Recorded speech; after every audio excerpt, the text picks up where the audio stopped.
Welcome back, everyone, to Mouth of the South. My co-host Pierre can't be with us today, so it's just me, unfortunately, or fortunately for you, whichever. Today I'd actually like to talk about narcissistic abuse or sociopaths or psychopaths. It's all kind of the same thing, and the intensity, I guess, of all the features are, different because obviously, different people are different, but let's just kind of nail it down so that you guys understand, and especially for women, what you're dealing with, why they will never change, and why you need to leave as soon as possible. So typically, they're all liars, 100%. They will lie to you literally about everything, from what they had to dinner, to how much money they have, to how many kids, how many marriages. It doesn't matter. You pick a topic, any topic, they will lie. Also, one of the key features of this is also matching their words to their actions. So they may say things to you like, I have your back, I would do anything for you, and then you want them to go pick you up, some milk, and they can't seem to manage that task. Because they just talk. It's all about, talking. Again, it's part of that concept of lying all the time, which is just par for the course. They also can't deal with any sort of confrontation. So you're trying to have a conversation with them. You're trying to say, hey, look, this hurt my feelings, or when you did this, I didn't like it. I didn't do that, but you do this is common because they're, deflecting and then putting it on you.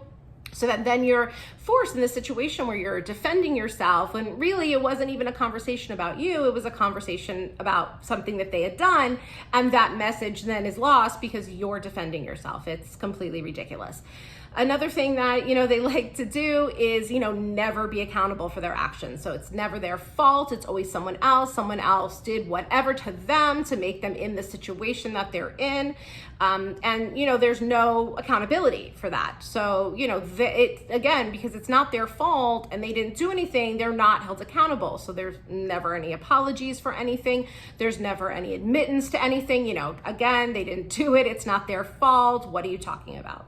A lot of times, especially, the more severe their disorder is, because I guess that's sort of a way of saying it, illness doesn't quite cover it, whatever. They're also very just, controlling, I guess. They basically don't want you to have friends. They don't want you to have outside connections. They will tell things to you like, oh, everyone thinks you're crazy, dumb, stupid, ugly, whatever it is. It's to further isolate you from, your friends, your family, so that they can have complete and, 100% control over you, thereby making it, more difficult for you to escape. So if you do have friends on the, outside of that situation, it's even more difficult for them to control you, because they can tell you things like, when you do this, or you say this, or you're so mean, and then you leave that relationship and out in your real world relationships, your friendships, your family, whatever, coworkers, it doesn't matter. And no one says that to you. Yeah, that isn't because, they're wrong and he's right or she's right. It's because that narcissist is trying to control everything about you and get you isolated. So, that's also something to kind of look out for. I've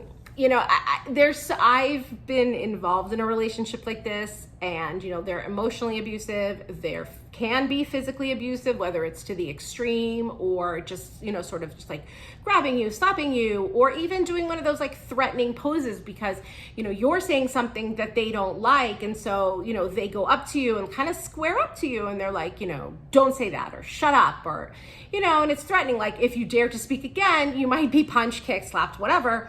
That's, again, a hallmark trait, because the biggest issue with all of these is that they have no empathy, zero empathy. They cannot empathize with anyone outside of themselves, because they don't see you or anyone as an individual, a real person. It's only them. It's like, what can you do for me? How can you do it for me? And a lot of times, you're love bombed in the beginning. They love you, and the words are so great. And then, eventually their real personality shows, and you keep trying to get back to that person who loved you, who you felt loved by, who told you these miraculous things. And the truth is, it's like that was all just crap. I mean, they were just lying to you right from the beginning to get you to kind of, be under their control. And they didn't mean any of it, not even one lick of it. They just didn't. And honestly, like, that's okay that they didn't. It's not, but it's okay to understand that, that's about them. It's not about they fell out of love with you, or you, as your relationship went on, became, more real. I understand people present their best sides, but of course, there's the difference between presenting your best side and presenting a completely false narrative of who and what you are. Those aren't the same thing. So it isn't about you. It isn't about, not being lovable or not being whatever, or keeping to whatever their demands are. It isn't. It's about them. So don't feel like you did something wrong, because you didn't. Absolutely didn't. And that's, I think, the hardest part of getting away from that narcissist, is that you feel like you did something wrong, and you just didn't. You didn't, and you're constantly trying to please them so that you can get that love back. And there is no pleasing them. It's an endless cycle of them taking and taking and taking and taking. And you will never, ever, ever be able to break free. And it's unfortunate, but that's not about you. And it just is what it is. And, look at it like it's a learning experience. You've learned something, you've gained knowledge. No one can take that away from you. And you're just that much smarter when you go out on a date. So that's it. I hope you enjoyed it. I thoroughly enjoyed explaining to you narcissistic behavior.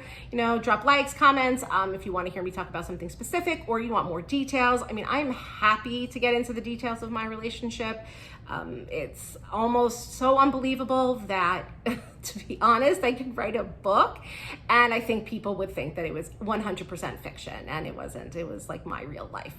So, drop a line, like, subscribe, do all those good things. And until next time, see you guys. Bye.